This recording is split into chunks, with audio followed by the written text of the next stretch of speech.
After the machine is done with the descaling cycle and you are emptying out the boiler, I like to mention that I prefer to empty out the boiler through the steam valve for the same consideration of descaling solution potentially going on the boiler. You can do that, or you can also do this next step, but it will be messy in trying to empty out the boiler. So my boiler is now empty. Of course, the machine is unplugged.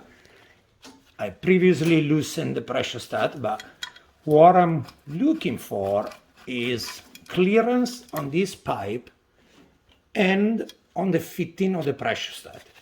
You can use a little syringe, you can use some compressed air, you can also flush some water through, again, if you can do it in a safely environment.